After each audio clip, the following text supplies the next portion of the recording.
これがビデオゲームの最新鋭機種だ。スペースミッション、エスケープマン、コッピーバーグなどなど、君はこの新しさに遭遇したか。バンダイアルカディア。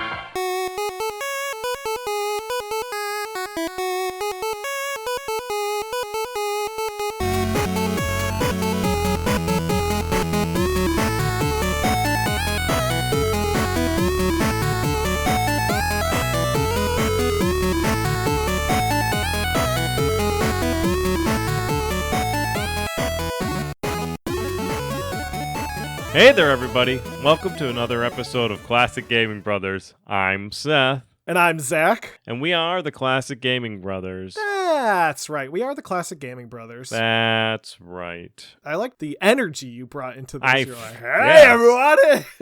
You know, I had my cup of coffee this morning and... and it still works to this evening. Yeah, well, we could be recording in the morning. People don't know what time of day it is. It's not early. No, it's not early. Or perhaps it is early. Perhaps it is so late that it is in fact early. But anyway, I try to bring energy to most episodes that we do, especially episodes about topics like this one. This is an exciting episode that we're going to be talking about a very interesting console. But before we get to the topic at hand, Zach, what have you been playing recently? Seth, recently I've been playing the Anacrusis.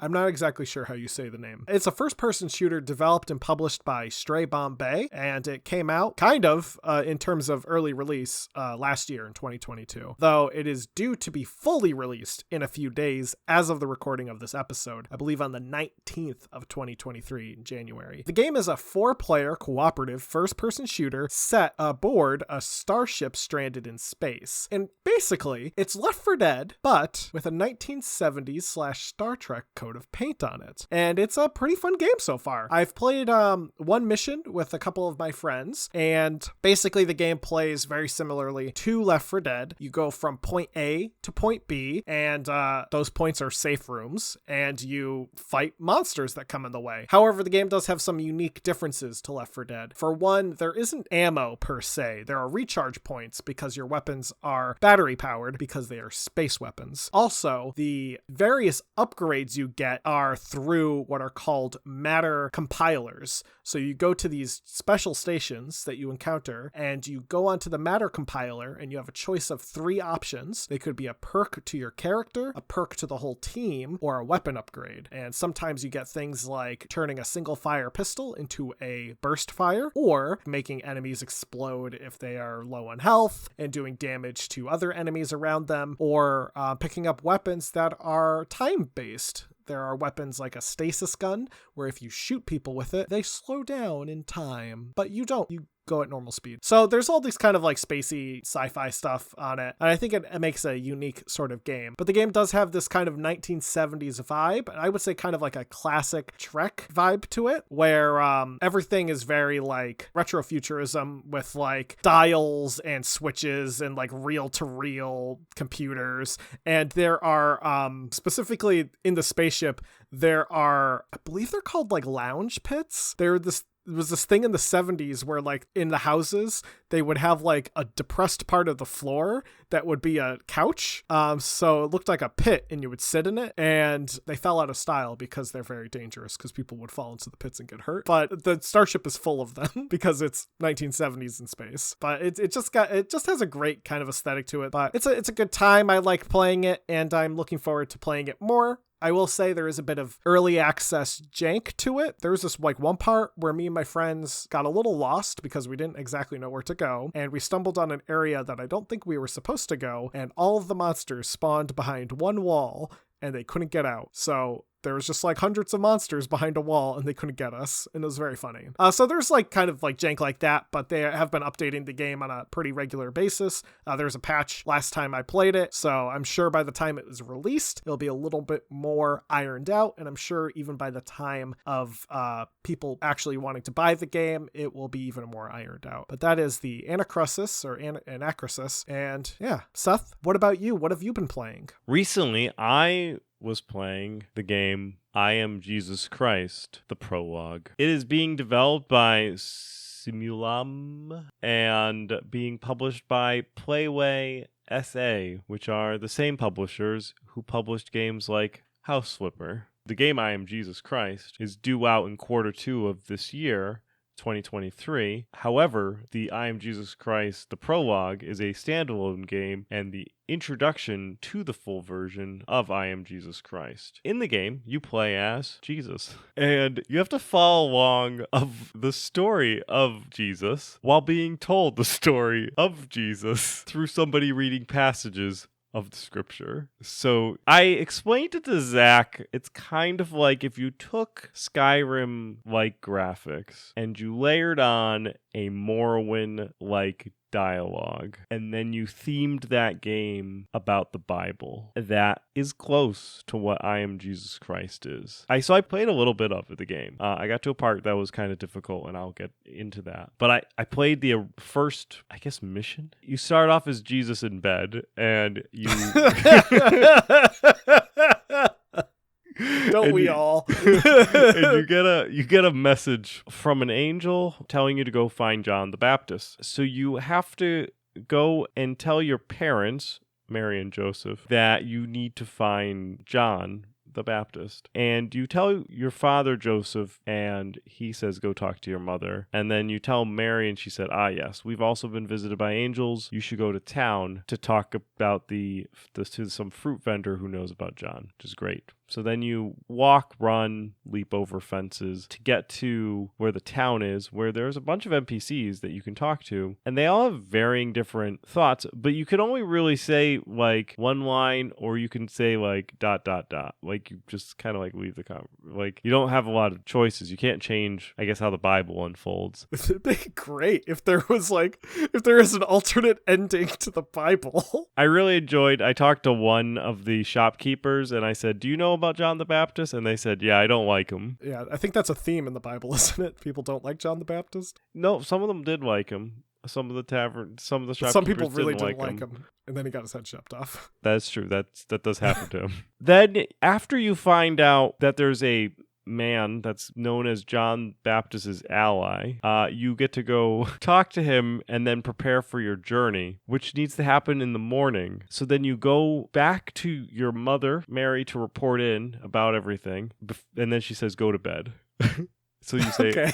So you say, okay. And then you open your door, and then it is the next day, but it's not morning when you're supposed to go. It's the night. And that's when you start your journey to go find John the Baptist, because now it's an evening thing, I guess. I got confused at this part, why it was evening when we were talking about a morning journey. But anyway, you then get a couple of berries from this guy, and then you go off to find John the Baptist. You then Jesus has a hunger meter. That slowly depreciates. And he can only eat berries in the part that I've got to. So he slowly gets hungry. But he gets hungry very fast. Yeah, Jesus is a hungry man. He's walking around all day. So he's just walking around and his hunger meter just slowly, and you have to just pound berries back. And you find these bushes.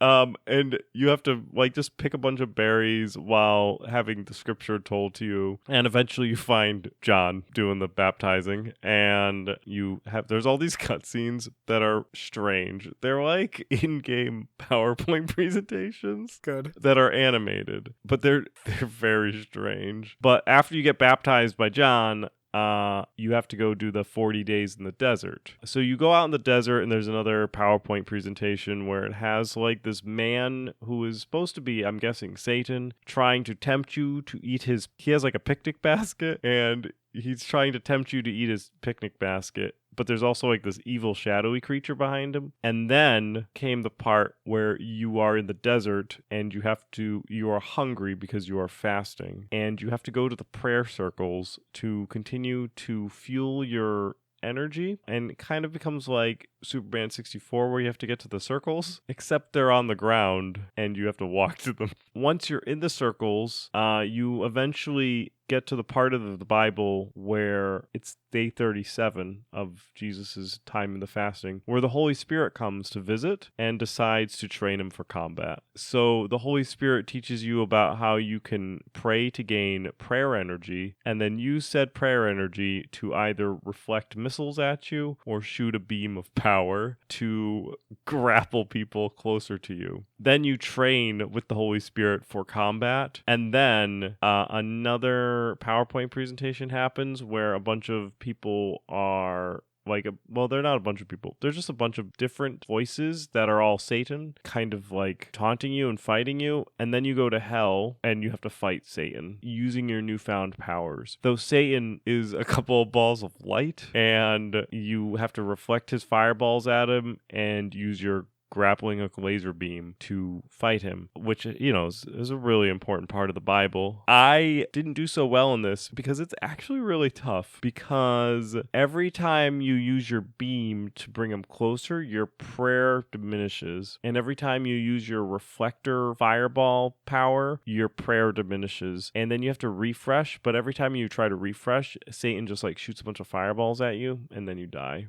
So when I played the game, I got to the part of the Bible where Jesus goes toe-to-toe with Satan, but I died prior to even the 40 days and the whole cross thing and all that jazz. Anyway, if there's not enough, heresy to go around already. Yeah, so that was I Am Jesus Christ prologue, which is a telling of the Bible. Yeah, sounds wonderful. Well, with that, we're getting into a topic that is definitely in a different ballpark, because we're talking about a video game console today. A console that is kind of obscure, but it wouldn't be Classic Gaming Brothers if it wasn't obscure. And that console is the Arcadia 2001. Yeah, it's so obscure that Zach said we were going to talk about the Arcadia 2001 today, Seth. And I said, what is that? And if you're asking the same question, what is that? Well, buckle up. We're about to tell you. We're going to tell you. The Arcadia 2001 was developed by Emerson Radio Corporation back in 1982. Emerson Radio itself has quite the history, so we're going to get all into it. The original company was called Emerson Phonograph Company. It was incorporated in 1915 in New York City. It was founded by Victor Hugo Emerson, a former employee of Columbia Records. And in the 1920s, they opened up their first factories in Boston and Chicago, and quickly were impacted by a massive decline in sales of phonograph records due to the post-World War I recession. So keep that in mind. Emerson will have some reoccurring bad timing in this episode. Now, in the 1920s, the company passed to Benjamin Abrams, and Benjamin and his brothers renamed the company to Emerson Radio and Phonograph Company. And they did so because they were going to start working on radios, as the radio business was looking like a pretty strong prospect for them. Now, some early notable creations of the Emerson Company were one of the first ever radio phonograph combination units, as well as Pee-wee radio units, which became popular during the Great Depression. Now, Pee-wee radios were, as the name implies, very small, inexpensive radios that you could buy. The company kind of limped through World War I and obviously the post-war era after World War I. Then World War II happened, which is what happens after World War I. This time, Emerson Radio and Phonograph said, wait a minute. The last time around, we did not capitalize enough on military tech and military dollars. So let's, instead of trying to sell our creations to people who have no money after going through a war, let's sell it to the military. So they focused on making radios for the military. And in 1943, they officially became a public corporation and offered 40% of their stock for $12 a share. By the time the war had ended, they had gotten into the early television market, selling 10-inch tube TVs, and they still struggled, however, to keep up with other bigger named companies during this era, like RCA. Because when you think about a television company, you think of companies like Magnavox and RCA, not Emerson. No, Emerson's still around, though. Well, yeah.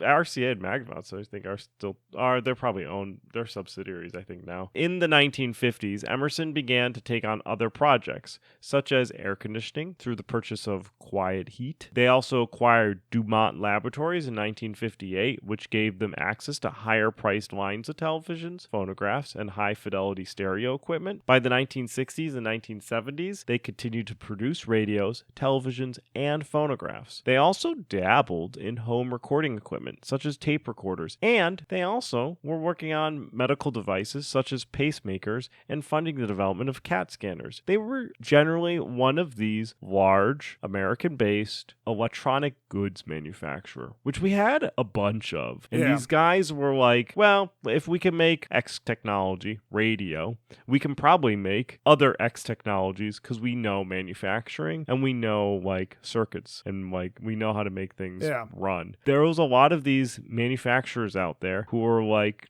they just rolled on whatever the newest electronic goods was and they made it. Maybe not so good, maybe not so great, or maybe it was all right. But they, there was companies that would do all these. They would spread their all their eggs so that they weren't tied specifically to one particular technology, because they also knew even then that technologies would come and go. There was still a market for phonographs, but the market was probably not as great as it was when the technology was new. So they kind of needed to continue to spread out and do different things. I think also another thing that they had going for them was, while Emerson was never like top of the line in terms of the phonograph and radios out there, they still were doing well enough in this booming industry that they could afford to take on smaller companies that were failing. So like Dumont Laboratories wasn't doing very hot when they acquired them, or Quiet Heat were a failing company when they acquired them. So I think Emerson saw these essentially dying companies and were like, hey, we'll take you on and we'll just take your stuff and make it and sell it, make it better. And if it doesn't work out, we'll sell those portions off and make the money back. So, and I think that was the time to do it for them. I think that they, they might not have become an air conditioning company, but in the 1960s, 1950s, air conditioning was the way to go. So they probably were like, hey, let's see how HVAC goes. And then that didn't last long. As a point, Emerson, this is the same Emerson that would go on to become Emerson. Isn't this an Emerson Electric? Oh, they sell the stinking clocks. The clock radios. Yeah, that was their big thing. The little black ones with the red dials. Now, in the 1980s, they started to create VCRs and also dabbled for the first time in the world of the home video game market with the creation of the Arcadia 2001, which officially was released in May of 1982 for a price point of $199, or about $614 today, and was quickly dropped to $99, or about $305 today. Yeah, I think it's important to know that, and I think we'll talk about this a little bit, that the Arcadia 2001 was really designed to be an Atari killer, the Atari 2600 specifically. It was 1977 was when the Atari 2600 came out, and 1982 was when the Arcadia 2001 came out. And they were specifically targeting the VCS, the Atari 2600, because the 5300 hadn't dropped yet. And they were like, we're going to be an Atari killer, we're going to make a better system, and we're going to sell it for the same exact price. Now, the system itself, to describe it, kind of looks like, I would describe, like an old conference phone. I could see it sitting on the desk at someone's office, like in a conference room, and for people to completely ignore it. Yeah, I think the only thing that really sticks out about it is that the controllers have joysticks at the bottom. Yeah. That make it look like it's a conference telephone with nipples. It also has a cartridge slot, which most conference phones do not have. So if Cyclops was a conference phone with nipples... The system itself came with two controllers that are actually, I would say, like identical to the controllers that are featured on the Intellivision, complete with the 12-button pad and with corded cables. The major difference, though, is, as we've been joking about, they have joysticks on them, where the Intellivision just had a really uncomfortable disc. So it's like they took a joystick and they stuck it on the center of those uncomfortable discs, and they were like, this is the system. This is how we get it to go. I really feel like they sat down at the drawing board and they said, who do we want to copy? And they said, well, we really think the Intellivision and the Atari VCS, which were the market leaders, are the people that we need to copy. But the way that they got it to market was just a little too late. These guys were trying to make something that was going to beat the 2600, but like Atari and those guys were working on what's coming next. What is interesting, though, is from a lot of reviews, there are some like quality of life positive items about it. One being that it has a very long RF cable, about 12 feet, which is incredibly long for that era, where like the Atari 2600's RF cable is like 4 feet or 5 feet. So you could plug it into your TV and essentially put it near your lap, which was useful. There's a lot of buttons on the actual system that might come in handy. It's kind of, it was that era where you actually kind of wanted to have the system closer to you. I can't get over the fact that the controllers just look like telephones that also had braided cord that came off of it. Like, yeah, they do. It's not a great design. And the thing is, like, this is the thing that people will go, like, it was the like early 80s, late 70s. Like they designed it based on like what was like in style and no. The Atari 2600 came out, like we said, 5 years before this, and the Atari 2600 looks like a video game system. It's got the faux wood paneling, which is fun, and it's got a joystick and one button because the games that were coming out required a joystick and one button. I don't feel like that there was many games that were released on the Arcadia 2001 that required more than one button. There are barely games on the Intellivision or the ColecoVision that required more than one button, and those also came with this ugly joypad. Yeah, but I feel like if they were going to copy a market leader and try to be the Atari VCS killer, they should have made their console look better. This was also an era when people were competing. They weren't trying to compete with necessarily the thing that was selling the best, which is the dumb decision number one. They were trying to compete with the thing that was superior. So the Intellivision is arguably more powerful than the Atari. Yes. So people were more enticed by the Intellivision, and thus Arcadia wanted to model it more on the Intellivision, despite the fact that the Intellivision was not as popular as the Atari. It was this weird era where I think everyone was copying for the wrong reasons. Yeah, and I feel like, especially since we talk later about their system specs and all that, I think it was definitely like people were trying to get their, even down to like when the 3DO came out many years later, like the 3DO came out as something that was like, hey, I have better specs, like system specs, than my competition. You should buy me because of those system specs. And it tends that that's not the case. Like, it's really, I feel like, the marketing of these video game companies that really pushes the systems to where they can really sell well. Now, Zach, since we're talking about specs, what did the Arcadia 2001 have?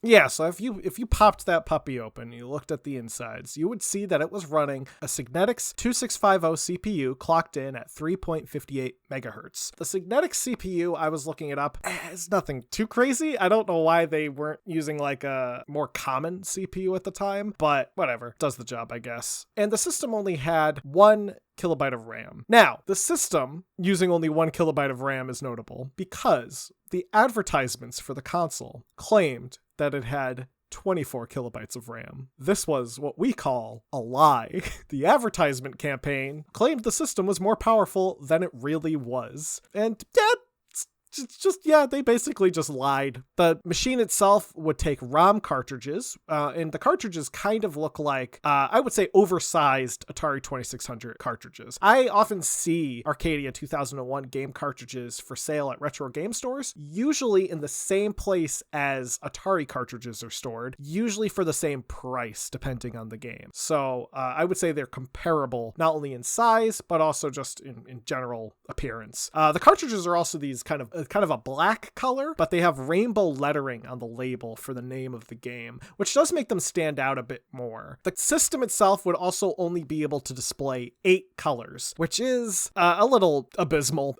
compared to what would come just a few years later, but at the same time, you know, hey, it's what it could do. Now, for the games that are available on the Arcadia 2001, the plan was to launch the system with 19 games and include some lesser-known arcade titles like Jump Bug, and Route 16, which had not yet been ported to other systems. Emerson also planned to release versions of Pac-Man, Galaxian, and Defender. However, Atari threatened to sue any company that was releasing games that they had the rights agreements with, so Emerson decided to instead clone them. So instead of Breakout, they made a game that was essentially Breakout, but they called it Breakaway. I think some of the clones are literally just title name clones. Like, some of them I don't think they changed. Yeah, and video gaming was such in the infancy that they could get away with it, because they could be like, if they went to court, they could just be like, oh no, our game's called Breakaway, and it would be a little bit while longer before the courts kind of caught up with how to actually properly process a video game suit. Other titles that they had on the Arcadia 2001 included Robot Killer, which was a clone of Berserk. There was Turtles, which was a 1981 puzzle game by Konami. 3D Attack, which was a clone of Zaxxon. Alien Invaders, which was a clone of Space Invaders. And Red Clash, which was a space shooter that was only listed as coming soon in magazines, but was released. And currently, Red Clash is the most expensive game for the system today. A complete version is right around $700, as due that there's only about 20 copies that may be in existence. Not a lot of people collect for the Arcadia 2001, so that's why it's only $700, where if a SNES game only released 20 copies, they would go for millions of dollars. Arcadia systems, by the way, sell for about $100 a pop. Like, the system itself sells for about $100. So it's certainly an easy system to collect for if you really want to get into it. Yeah, if you really want to get into Emerson Arcadia 2001 collections, your biggest expense will probably be Red Clash. Though I would say the best game, in my opinion, is a clone of the game Tank Battalion, and they decided to call it on the Arcadia 2001 Tanks a Lot, which is an amazing clone name. And honestly, if you had to clone a game about tanks, I would call it Tanks a Lot too. It's just such a good name. It is a really good name. I feel like it's kind of like that guy who did like the satire of Starbucks, the dumb Starbucks. Yeah. And where they were like, well, we got this tank game. We got to pick up a name for it because we're going to literally just clone it. All right, let's call it Tanks a Lot. And they're like, that's good enough for us. You know what it sounds like? It sounds like to me the name of a World War II era comedy film by the Marx Brothers. Oh, yeah, that would be, yeah. In total, there were about 35 games released for the Arcadia 2001 during its, albeit short life, with some additional games being released for clones of the Arcadia 2001. Now, the Arcadia 2001 did not sell very well at all. While early reviews of the systems were slightly positive, with some people complimenting the Intellivision-style controller, the system would ultimately only last 18 months before it was discontinued. We're not actually able to find any official numbers on how many units were sold, but with only a little over a year for it to be on the market, and with the much more powerful ColecoVision releasing in August of the same year, and the Atari 5200 Super System being released in November of that year, and the NES coming the following year, and the video game crash going on. There was a lot of stuff going up against the Arcadia 2001. Another major issue that they encountered beyond all of the things that we just mentioned was that there was a complete lack of third-party developers. So there was nobody creating, like EA wasn't making games for them, or any of those guys weren't making any sort of additional games for them, so they had to rely on all first-party stuff. And if they were cloning games that were already out there in existence, they weren't very creative, I'm guessing. Right, and also if they weren't good at it, they're probably garbage.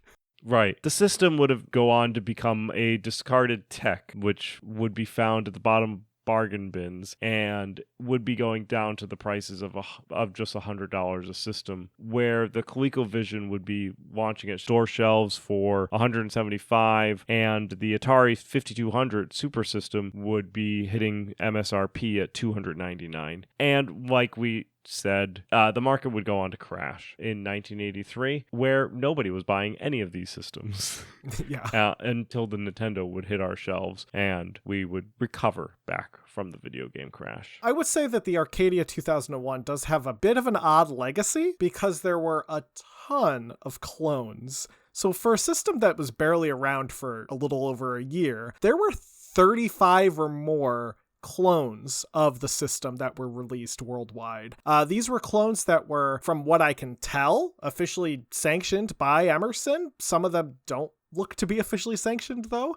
And they were mostly compatible with each other, with some being built on different architectures, but looking nearly identical to the Arcadia. In Japan, the system was released as essentially a clone by Bandai, just being called the Arcadia, the Bandai Arcadia, and did have some exclusive Japanese games to it. There were also multiple versions of the system released by companies in Germany, Italy, France, and Sweden, respectively the Polybrain video computer game in Germany, the Leonardo in Italy, the Prestige video computer game in France, and the Advision home arcade in Sweden. And at the moment, there's only one Emerson Arcadia 2001 emulator. It's called 2001 by Paul Robson. Emulating the Arcadia has proven to be a very difficult task due to just a general lack of knowledge about the system, but the emulator has shown promise, and I'm sure as the years progress and as people learn more about the system just through general interest, the emulation will get better and better as things age. And in terms of Emerson today, they don't really talk about the Arcadia much. They're not putting out like Arcadia minis, but they are still around. They actually sell assorted consumer electronics, though they've kind of been best known, I think, for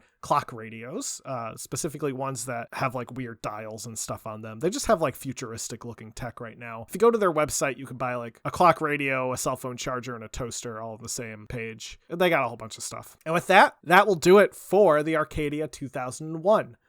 We're now going to get ourselves into the Retro Rewind.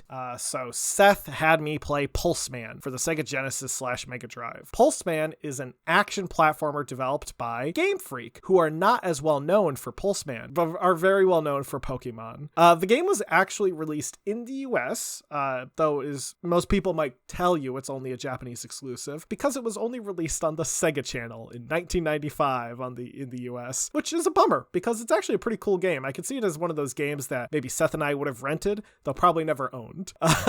Like, it's just too cool for us. Like Rocket Knight, it's just too cool for us. In the game, you play as a character named Pulseman, who can shoot lightning and also turn into a kind of like a ball of energy if he runs real fast and you press the right button. It's a pretty fun game, though it is pretty tough. I died quickly because I couldn't really quite figure out the controls right away, and then once I did figure them out, I still got my butt handed to me by some fairly easy to beat enemies. And yeah, I'm kind of bummed it never got a release in the US as a cartridge, because it would have been cool to have as a kid, though I'm sure reproductions are aplenty as the game is available to be found on the internet. I also am pretty sure it was released officially on the Sega Mini recently, as part of their kind of like, let's put some games on here that never saw US release sort of deal. Anyway, that's Pulseman. I liked it. I would probably play it again, and who knows, maybe I'll pick up a repro cart someday, or if I'm ever in Japan, I'll pick up a cartridge, though I think it's kind of pricey because it's a sought after game. Next week, Seth, I want you to play a game called Smart Ball for the Super Nintendo. Sounds fun. Well, Zach had me play Asterix and the Great Rescue for the Sega Genesis, released in 1993, which is a game that we owned as children, and Zach still owns the original cartridge, though it's loose. He has lost all of the corresponding materials. Pretty sure it came in a cardboard box, so... You choose the beginning of each level to play as either Asterix, who is a short Gaul man with blonde hair and a big blonde mustache and a winged helmet, or you play as Obelix, who is a tall, large man with red hair, who's also Gaul.